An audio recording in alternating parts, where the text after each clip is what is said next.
Dewa-dewa yang mencintai perempuan. Nephilim, keahlian teknik manusia. Dewa-dewa ikan, kisah asli dari asal-usul spesies. Kita sekarang akan melihat ke dalam salah satu dari bagian yang lebih keruh dan lebih memalukan dalam sejarah dunia. Bahkan dalam kelompok-kelompok rahasia, sebuah selubung kadang-kadang disibakkan. Seorang pendeta di Babilonia pada zaman Alexander yang Agung adalah salah satu dari sejarawan pertama. Jelas dari beberapa bagian yang masih ada bahwa Berosus, seperti Herodotus sebelum dirinya, telah mempelajari daftar raja yang tertulis pada prasasti di dinding kuil dan menggali ke dalam arsip-arsip rahasia imam. Bagian-bagian yang selamat berisi ajaran-ajaran sejarah asal-usul bumi, langit, dan keturunan hermafrodit, orang-orang sebelum seksual yang berkembang biak dengan cara partenogenesis. Berosus melanjutkan menjelaskan bagaimana tanah kemudian dihuni oleh bangsa primitif. Lalu pada suatu hari ia berkata, seekor monster muncul dari pantai, seekor binatang disebut Wanes, yang seluruh tubuhnya adalah ikan. Di bawah kepala ikan, ia mempunyai kepala lainnya dengan kaki seperti kaki seorang laki-laki, terhubung dengan ekor ikan. Suara dan bahasanya itu dengan lancar dan bahasa manusia, dan gambarannya masih ada bahkan hingga sekarang. Monster ini bisa melewatkan harinya di antara manusia, tetapi tidak makan makanan manusia, dan ia memberi manusia sebuah pelajaran menulis, ilmu pengetahuan, dan berbagai macam kesenian. Ia mengajari mereka untuk membangun kota-kota, mendirikan kuil-kuil, menghimpun hukum, dan menjelaskan kepada mereka pengetahuan geometris. Ia membuat manusia membedakan benih-benih dan memperlihatkan kepada mereka cara memetik buah-buahan. Pendeknya, ia memberi petunjuk dalam segala hal yang bisa memperlembut perangai dan memanusiakan kehidupan mereka. Dan ketika matahari terbenam, makhluk Oanes ini kembali masuk ke dalam laut, lalu menghabiskan malam di laut karena ia makhluk amfibi. Setelah penampilan makhluk seperti Oanes ini, kisah yang sama tentang dewa ikan yang tiba-tiba muncul menjadi guru manusia bisa ditemukan pada tradisi lainnya, misalnya kisah-kisah India tentang Matsya, penjelmaan Wisnu pertama, dan kisah-kisah dari Fenisia kuno tentang Dagon yang mengajarkan manusia seni irigasi, dan dewa-dewa ikan kuno dari suku Dagon di Afrika Barat. Kita bahkan tahu dari Plutarch bahwa penggambaran Zeus yang paling awal merupakan seorang laki-laki berekor ikan, sebuah gambaran yang selamat dalam mitologi Yunani dalam bentuk saudara laki-laki Poseidon. Beberapa orang penulis modern di luar tradisi esoteris telah melihat dalam ikan ini bukti khayalan untuk invasi makhluk asing pada zaman kuno. Bahkan diungkap bahwa rahasia manusia secara keturunan dirayasa oleh penyusup-penyusup asing. Hal ini merupakan penggambaran yang baik tentang cara tradisi esoteris disalahartikan oleh orang-orang yang memaksakan gemerlapnya materialistis pada tradisi-tradisi itu. Jika calon untuk inisiasi kita telah diinisiasi hingga ke tingkat yang cukup tinggi, ia seharusnya telah menerima ajaran tentang kebenaran dari materi, sesuatu yang sangat mirip dengan yang berikut ini. Dalam Kejadian, ada bagian yang mungkin pada awalnya tidak merujuk pada peristiwa-peristiwa ikan, walau juga menceritakan tentang invasi oleh makhluk dari alam lain. Kejadian 6 ayat 1-5. Ketika manusia mulai bertambah di permukaan bumi, dan bagi mereka lahir anak-anak perempuan, dan anak-anak Tuhan melihat anak-anak perempuan manusia cantik-cantik, Lalu mereka mengambil istri-istri dari perempuan-perempuan itu, siapa saja yang mereka sukai. Ketika anak-anak Tuhan menghampiri anak-anak perempuan manusia, dan perempuan-perempuan itu melahirkan anak bagi mereka, ialah orang yang gagah perkasa pada zaman purbakala, orang-orang kenamaan. Dan Tuhan melihat bahwa kejahatan besar di bumi, dan bahwa hatinya selalu membuahkan kejahatan semata-mata. Apa yang kita lakukan dari bagian ini? Frasa di sini diterjemahkan sebagai anak-anak Tuhan, ada di mana-mana di dalam Alkitab, pernah diartikan sebagai malaikat-malaikat utus yang turun dari surga. Namun konteks turun ini tampaknya juga mengandung kehinaan, dengan mengatakan bahwa malaikat-malaikat bercinta dengan perempuan-perempuan. Mungkin masuk kejadian adalah malaikat-malaikat itu menurunkan diri mereka sendiri untuk berperan dalam dunia materi, dan mungkin mereka menjadi jatuh cinta dengannya. Seperti yang saya katakan, kita sekarang sedang mencoba untuk memasuki salah satu dari bagian yang lebih keruh dalam sejarah rahasia dan kelima ayat ini dalam Kejadian. Mungkin sekali tetap tidak bisa dijadikan, bukan karena kenyataan bahwa bagian ini diperlakukan lebih sedikit lengkap dalam tradisi Ibrani kuno, terutama kitab Enokh. Buku ini menghilang dari arus utama secara esoteris dalam 300-400 Masehi. Tetapi tradisi-tradisi yang berhubungan dengan keberadaannya, isi dan ajarannya diabadikan dalam Freemasonry. Kemudian pada 1773, beberapa naskah yang sangat compang-camping darinya ditemukan di biara di Ethiopia oleh penjelajah Skotlandia James Bush, dan dengan demikian tradisi-tradisi Freemasonis dibela. Bagian dari peraturan agama kitab suci Kristen tidak pernah disatukan pada abad keempat, tapi kitab Enokh cukup dihormati oleh penulis-penulis Perjanjian Baru sehingga mereka mengutip darinya, jelas memandangnya sebagai sebuah otoritas dalam sebuah status kitab suci. Ini karena sebuah nilai status buku ini, maka Yesus Kristus jelas mengenali pikiran-pikiran tentang sebuah kerajaan yang akan datang dan keadilan dunia. Apalagi frasa yang digunakan pada transfigurasinya, ini adalah putraku yang terpilih, adalah memperlihatkan bahwa Yesus Kristus adalah seorang yang dijanjikan oleh kitab Enokh. Ini adalah apa yang harus dikatakan kitab Enokh tentang malaikat-malaikat yang mencintai perempuan-perempuan. Enokh pasal 6 ayat 1-4. Dan terjadilah ketika anak-anak dari laki-laki telah berlipat ganda, sehingga pada hari itu lahir dari mereka anak-anak perempuan yang cantik dan jelita. Dan malaikat-malaikat, anak-anak dari surga, melihat dan bergairah karena mereka, dan berkata satu pada lainnya, ayo kita pilih untuk diri kita sendiri dari antara anak-anak laki-laki itu, dan kita peroleh anak-anak kita.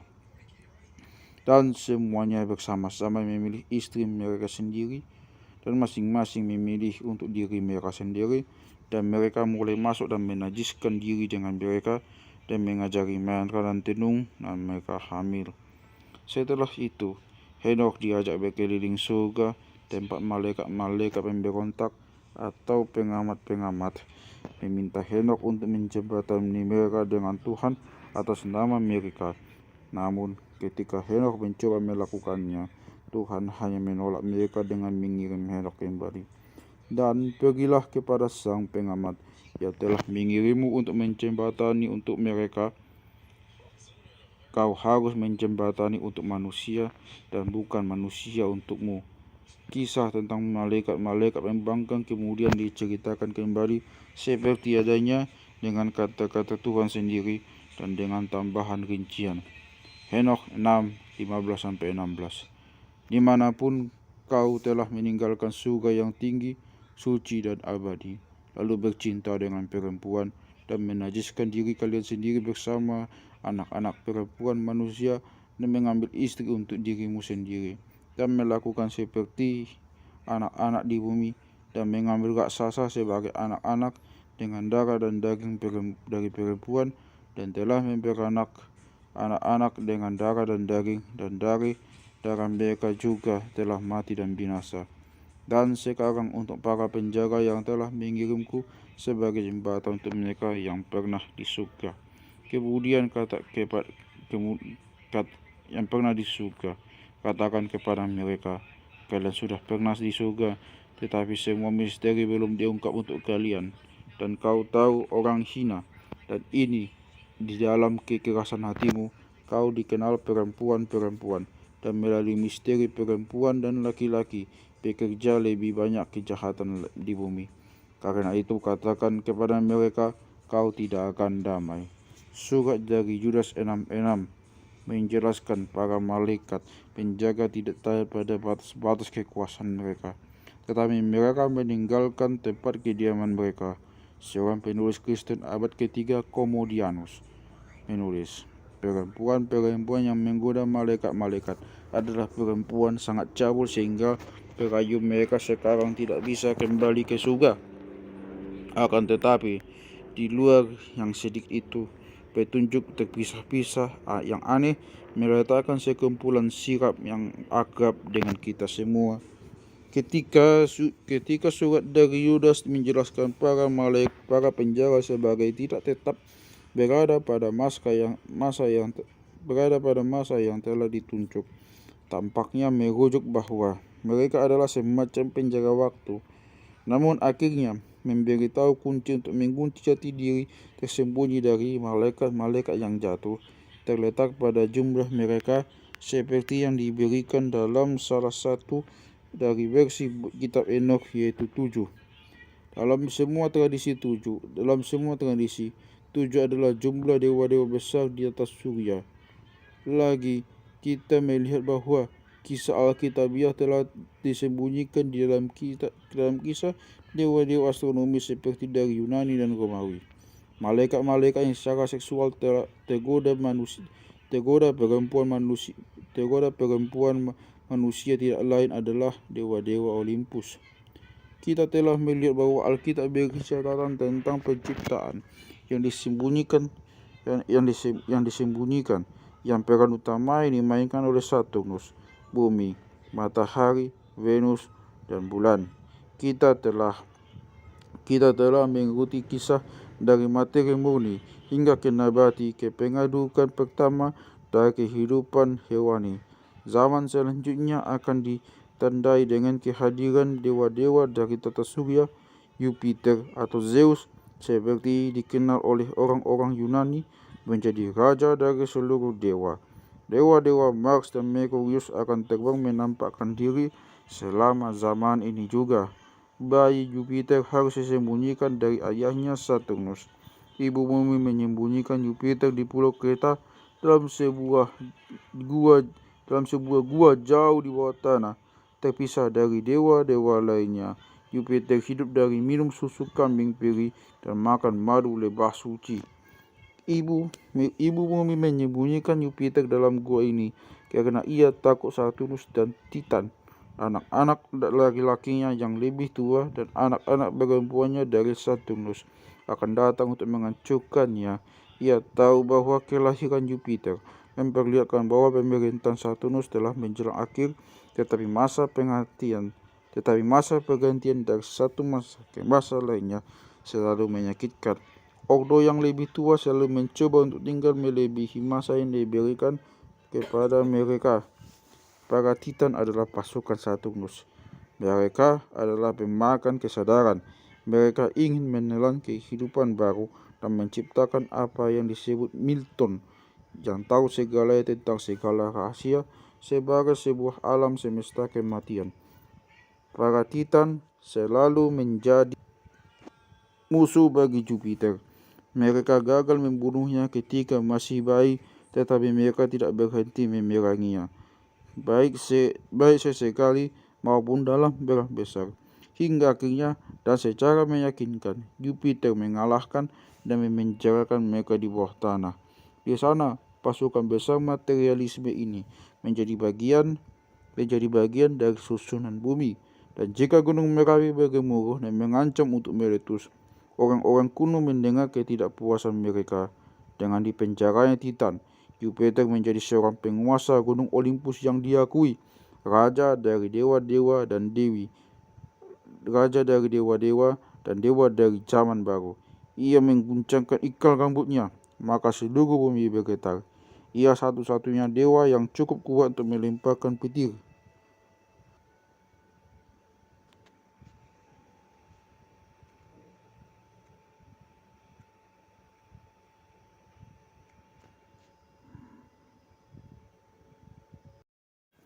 Dalam adikaryanya The Marriage of Cadmus and Harmony, Robert Calasso, seorang penulis dan sarjana Italia yang telah berusaha keras untuk memperkenalkan esoteris kepada khalayak yang lebih luas sehubungan dengan kenyataan historis di balik mitos, dengan mengatakan Olympus adalah sebuah pemberontakan cahaya melawan kebenaran. Dengan kata lain, dewa-dewa Olympus, Jupiter, Apollo, Mars, Merkurius, Diana, Athena, dan lain-lain memberontak melawan pembatasan yang dibuat oleh Saturnus. Dewa-dewa Olympus terbang di udara untuk melakukan tindakan-tindakan ajaib dan mengalahkan monster mengerikan. Itu adalah zaman yang luar biasa dan sangat baik untuk memukul dan menggeliat dalam pikiran, mengilhami beberapa kesenian paling penuh khayalan dalam sejarah, ukiran, dan literatur. Akan tetapi, ia juga agak sidis. Sebuah zaman yang dicap memiliki ambiguitas moral. Petir Jupiter menyambar menembus sebuah ruang padat oleh testosteron. Berbau tajam, hewan buas berahi, jatuhnya hewan buas tanpa belas kasih. Jupiter memperkosa Kalisto dan perempuan itu berubah menjadi seekor beruang. Jupiter memperkosa Io dan perempuan itu berubah menjadi seekor sapi. Ia menghukum Likaon karena kanibalisme dengan mengubahnya menjadi seekor serigala.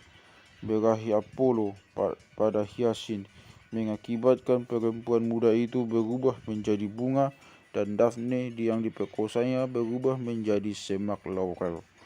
Kita harus mencatat bahwa semua mitos dihubungkan dengan perkembangbiakan dari bentuk-bentuk alami.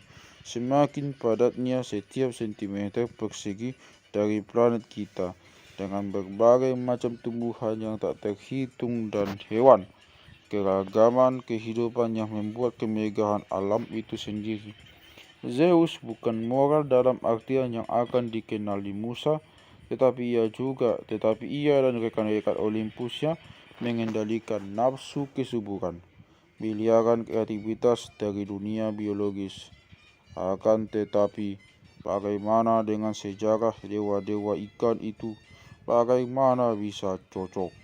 Kita telah melihat bahwa banyak mitologi di seluruh dunia menceritakan kisah-kisah aneh tentang kedatangan dewa-dewa ikan, dan kita telah menyentuh kenyataan bahkan Jupiter pada penggambarannya yang paling awal merupakan salah satu dari mereka. Kita telah melihat juga bahwa mitos-mitos tentang Jupiter dan dewa Olimpia lainnya merupakan sebuah catatan penyebaran dari bentuk hewani. Menggabungkan dua hal ini memunculkan kemungkinan yang menakjubkan. Mungkinkah mitos-mitos itu mendahului wawasan ilmiah modern yang menyatakan bahwa zaman kehidupan hewani yang akhirnya berkembang menjadi bentuk manusia berawal dari kehidupan seekor ikan? Jika benar, hal itu akan menjadi pengungkapan yang paling mencengangkan. Penemuan Darwin tentang evolusi spesies merupakan penemuan ilmiah yang hebat dalam sejarah, disetarakan dengan penemuan-penemuan Galileo, Newton, dan Einstein. Mungkinkah pendeta-pendeta di sekolah misteri tahu tentang evolusi spesies beribu-ribu tahun lebih awal? Kita sekarang akan mengungkap bagaimana bukti untuk pernyataan ini.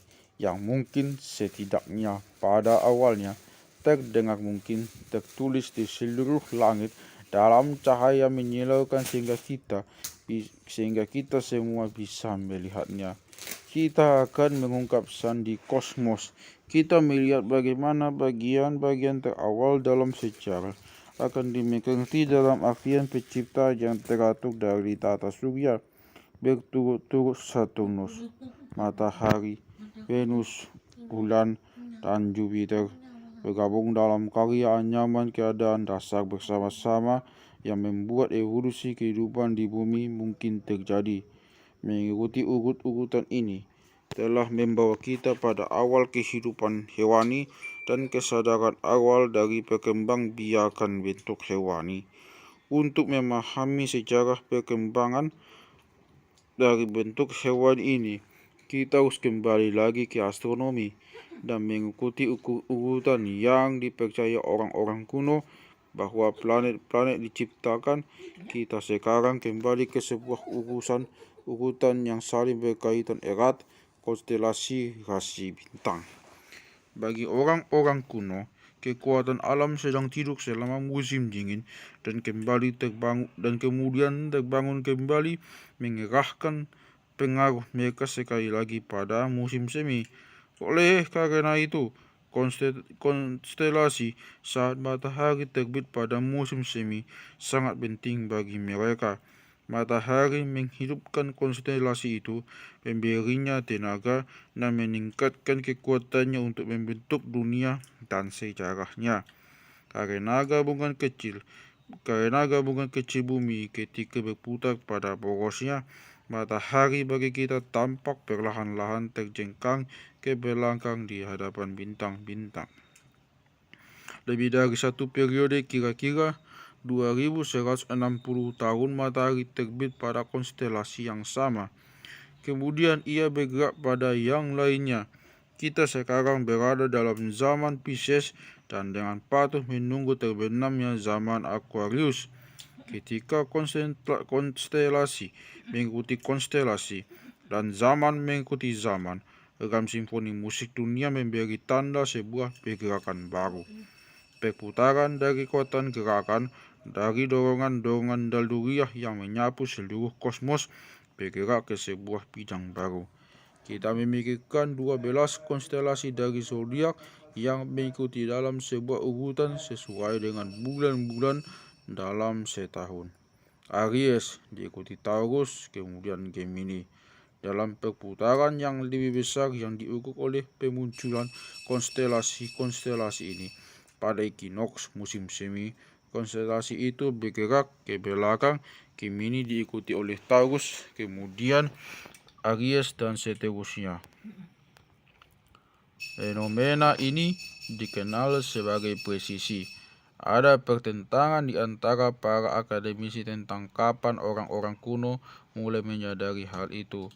Buku terobosan tersebut dalam hal ini adalah Hamlet's Mill, ditulis oleh Giorgio de Santillana, seorang profesor di MIT History and Philosophy of Science, dan Herta von Dessen, profesor sains di Frankfurt University, dan terbitkan pada 1969.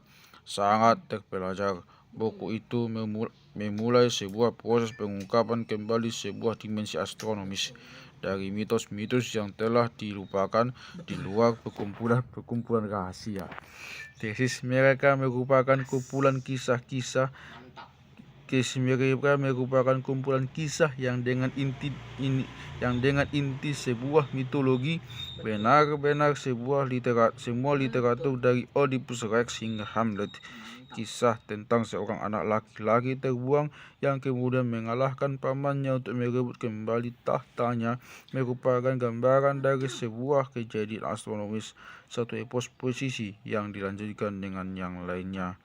Akan tetapi, kisah Hamlet's Mill memberikan sebuah contoh statis. Ia memperlihatkan bahwa presisi itu dipahami pada sebuah pola dasar khusus, bukan tentang bagaimana pergantian dari konstelasi pemerintahan memungkinkan kita untuk melihat lapisan-lapisan yang berbeda dari mitos dalam urutan kronologis yang besar. Mari kita sekarang melihat pada urutan dalam artian kenyataan historis yang ada di belakang mitos Jupiter dan dewa-dewa lainnya menurut tradisi esoteris. Karena kita sudah melihatnya dalam sejarah seperti yang diingat dalam mitos, terutama mitos tentang dewa-dewa Olympus. Kita dengan wajar menggambarkan diri kita sendiri secara otonomis sebagai orang modern. Namun kita harus terus mengingat bahwa mitos ini mewakili seperti apa hal-hal itu dalam mata khayalan. Namun, sebuah mata fisik jika ada, akan melihatnya dengan sangat berbeda. Karena apa yang diwakili oleh gambar ini adalah awal dan perkembangan dari bentuk kehidupan yang primitif. Jika zaman kehidupan laut pertama ditandai oleh kepemimpinan planet Jupiter, kemudian dalam hal presisi konstelasi ditandai oleh Pisces. Ketika matahari mulai terbit kali pertama dalam konstelasi Pisces, sebuah bintang mengenal dari substansi, sebuah bentuk mengental dari substansi setengah cair di permukaan bumi. Itu adalah bentuk embrio pertama dari bentuk ikan, hampir sama dengan bentuk bubuk-bubuk pada zaman modern. Orang-orang kuno memahami dorongan evolusi ini sebagai Tuhan. Jika kehidupan primitif di atas bumi, kehidupan yang pada akhirnya berkembang menjadi kehidupan manusia mengalami bentuk seperti ikan primitif. Itu karena seorang dewa mengalami bentuk primitif pertama ini, seperti adanya menarik kehidupan di muka bumi bersamanya.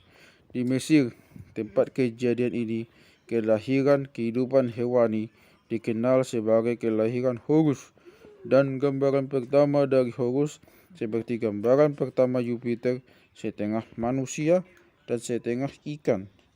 Jadi kita melihat lagi bahwa Yunani dan Mesir, seperti orang-orang Yunani dan Ibrani, memuja dewa yang sama dalam selubung budaya yang berbeda.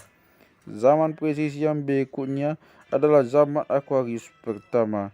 Ini adalah masa evolusi amfibi, makhluk mengambang raksasa semacam lumba-lumba modern tetapi dengan kaki dan tangan berselaput dan kening seperti lentera. Lentera ini adalah kelenjar pineal menonjol dari atas seperti itu masih jumpai pada beberapa hewan jenis reptil seperti kadal tuatara di Selandia Baru. Lentera itu masih merupakan organ utama makhluk foto manusia dari presisi.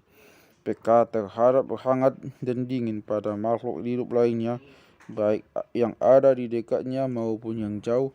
Lentera itu bisa menerangi sifat dasar di dalam dirinya. Proto manusia ini memberikan intuisi juga sifat tumbuhan, menilai kesesuaian mereka sebagai makanan atau obat dengan cara yang bisa juga dilakukan oleh beberapa jenis hewan. Dan karena hukum alam tentang pertumbuhan belum diterapkan dengan sempurna, manusia bisa juga berbicara dengan tumbuhan sebisa mungkin seperti pada saga-saga kuno Yahudi. Membuat sepokok pohon menghasilkan buah atau tongkol padi-padian, tumbuhan setinggi pohon cedar di Lebanon. Kita harus membayangkan kata-kata itu diucapkan oleh manusia-manusia amfibi dengan suara seperti rusa jantan.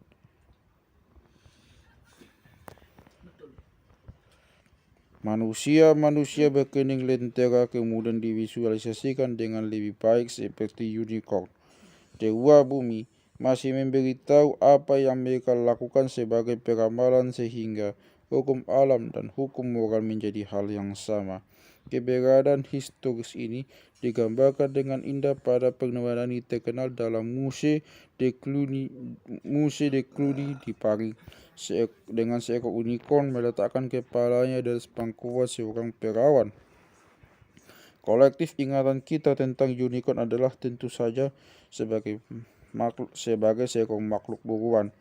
Manusia bisa saja mencari perlindungan di atas pangkuan ibu bumi, tetapi dunia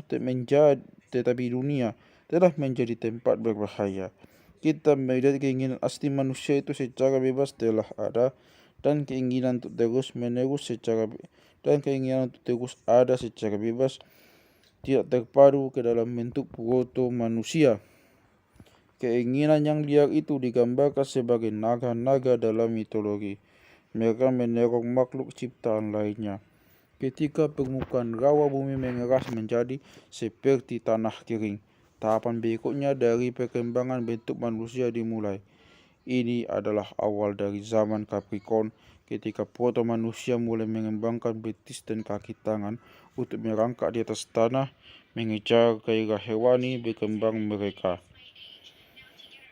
Menurut kearifan kuno, kehadiran Mars yang membawa ke evolusi menjadi hewan berdarah hangat. Mars tiba pada waktu perubahan dari amfibi semacam kadal ke zaman Capricorn ke hewan tanah pada zaman Sagittarius berkaki 4. Mars yang kuat mengeluarkan darah merah dan memberikan keadaan yang memungkinkan egotisme dan tidak hanya dalam hal keinginan yang sehat untuk bertahan hidup. Ketika bumi terus bertambah keras, semakin padat dan semakin kering, ia pun mengerut lebih banyak dengan akibat bahwa satu makhluk hanya bisa makmur karena pengorbanan yang lainnya. Hal itu menjadi bagian dari keadaan manusia yang hampir tidak bisa dipindahkan tanpa merusak, bahkan membunuh makhluk hidup lainnya. Karena Mars ada juga bagian bengis dari makhluk manusia yang bersuka cita, karena ini senang memaksa sesama manusia untuk patuh dan menjadi sangat gembira ketika merasa menjadi berkuasa di atas yang lainnya. Ketika ia mampu melakukan pemaksaan dengan kekerasan tanpa penyesalan. Ketika proto manusia menjadi makhluk daratan yang sempurna, juga menjadi penting untuk menciptakan cara-cara baru berkomunikasi dengan sesama manusia. Itu adalah akibat pengaruh dari Merkurius yang mengembangkan rongga dada. Merkurius juga membuat anggota tubuh yang lebih ramping dan lebih bugar sehingga lebih memudahkan manusia untuk bergerak, saling mendekati dan bekerja sama. Ia juga tentu saja adalah utusan dan panitera para dewa yang dikenal sebagai Hermes bagi orang Yunani dan Thoth bagi orang Mesir. Ia juga dewa Kalbulus dan pencuri. Baru ini adalah sebuah tanggapan tentang Genesis, diambil untuk catatan tradisi panel seperti Mesir dan Yunani. Cara untuk menafsirkan atau membaca Alkitab muncul di antara Neoplatonis dan Kabalis awal dan dijelaskan oleh kelompok-kelompok seperti Rosicrucian. Banyak dari yang telah kita pertimbangkan bisa ditemukan misalnya dalam tulisan Robert Blood pada abad ke-7 sangat berpengaruh pada karya Milton, Paradise Lost, dan tidak lama kemudian tanggapan John Boehme tentang Genesis telah disebutkan Mysterium Magnum karena karya penjelasan tanggapan-tanggapan ini dan pembingkaian kearifan Rosicrucian pada zaman modern dilakukan oleh sarjana besar Austria dan anggota Rudolf Steiner yang perkumpulan antroposofinya mungkin memiliki pengakuan jelas sebagai penyalur dari arus Rosicrucian sejati. Meski di luar tradisi esoteris, hal itu diakui bahwa masyarakat kuno di seluruh dunia memperlihatkan persamaan yang luar biasa tentang gambar-gambar yang berhubungan dengan urutan konstelasi zodiak. Kecocokan yang diperlihatkan gambar-gambar ini menjadi lebih menakjubkan ketika Anda memandang betapa kecil pengaturan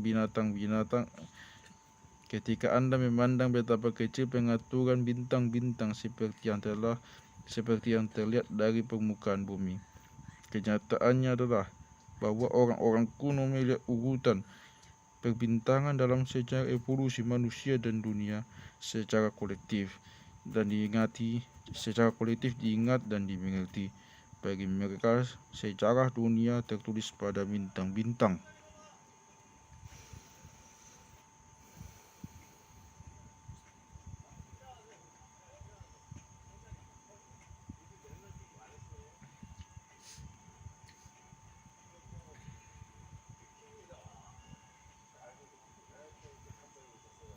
Oleh karena itu, pada umumnya dianggap sebagai gagasan modern yang juga dianggap takhayul orang-orang kuno. Sejatinya adalah sebuah gagasan kuno itu sendiri, sebuah pemahaman tentang urutan evolusi spesies berasal dari ribuan tahun sebelum Darwin memulai dalam HMS Beagle. Sebuah rahasia ini tertulis dalam khayalan zodiak, ditulis oleh anggota seperti Jacob Boehme dan Robert Blood, dijaga dan dilanjutkan ke zaman modern oleh kelompok-kelompok esoteris, tetapi selalu dan sangat berhati-hati sehingga sulit bagi orang luar untuk memahaminya. Lalu, pada abad ke-19, ketika naskah-naskah keramat agama Hindu kali pertama diterjemahkan ke dalam bahasa-bahasa Eropa, banyak pengetahuan esoteris yang semula dengan sangat hati-hati dijaga dan dikendalikan sekarang bocor ke kesadaran masyarakat. Kagum akan gagasan-gagasan itu mengakibatkan sebuah minat baru dalam Kabbalah dan tradisi barat lainnya dan membantu menjuluk kegilaan akan spiritualisme. Banyak kaum intelektual pada zaman itu menjadi tertarik dan mencoba menggunakan metodologi ilmiah untuk spiritual dan fenomena spiritualis. Pada 1874, Charles Darwin memulai menghadiri sebuah upacara pemanggilan roh dengan novelis George Eliot, saingan Darwin, A.E. Wallace, ambil bagian dalam beberapa percobaan teknikal hingga spiritualisme mempercayai fenomenanya bisa diukur dan diuji seperti fenomena lainnya. Seperti yang kita akan lihat kemudian, banyak pemuka intelektual termasuk ilmuwan percaya bahwa ada sesuatu dalam filosofi esoteris dan bahwa ilmu pengetahuan supernatural akhirnya akan menyatu. Friedrich Max Müller adalah sarjana Jerman yang masih muda pada East India Company pada 1840-an untuk menerjemahkan Rig Veda sebelum diberi penghargaan sebuah kedudukan sebagai seorang guru besar di Oxford. Ia terus menerjemahkan buku-buku suci dari timur sebanyak 50 jilid sehingga untuk kali pertama doktrin esoteris timur bisa dibaca secara meluas. Ia juga sangat akrab dengan Darwin yang selalu menyurat secara teratur. The Origin of Species diterbitkan pada 1859. Dalam sejarah rahasia evolusi spesies, bahkan bukan kemajuan seperti yang diduga ilmu pengetahuan, ada liku-liku memiliki implikasi penting sebagai cara memahami fisiologi dan mental kita sendiri. Ada jalan buntu, permulaan palsu, dan bahkan niat penyabotan yang sengaja. Menurut doktrin rahasia, hewan berevolusi menjadi bentuk yang akrab dengan kita sekarang, dipengaruhi oleh bintang-bintang dan planet-planet, misalnya singa oleh konstelasi Leo dan banteng oleh konstelasi Taurus. Area kosmis adalah seluruh bentuk biologis dunia yang secara bertahap akan bergabung menjadi manusia yang ditujukan untuk menjadi raja dari segala ciptaan. Ketika dewa-dewa memimpin kemanusiaan menjadi semakin dekat pada anatomi manusia seperti yang kita ketahui sekarang, mereka menganggap bahwa bentuk sebagian hewan dan sebagian manusia diingat oleh orang-orang Sumeria, orang-orang Mesir, orang-orang Persia, dan orang-orang Babilonia, hingga akhirnya mereka menganggap bentuk-bentuk sempurna secara anatomis yang diingat oleh peradaban besar terakhir dari dunia kuno, orang-orang Yunani dan Romawi. Misalnya, dewi dari planet Venus adalah Hathor yang berkepala sapi, dan dewa planet Merkurius adalah Anubis berkepala anjing pada dinding kuil orang-orang Mesir. Menurut tradisi rahasia, dewa-dewa yang sama, makhluk-makhluk hidup yang sama, diingat oleh orang-orang Yunani klasik berikutnya dalam sebuah bentuk yang lebih berkembang.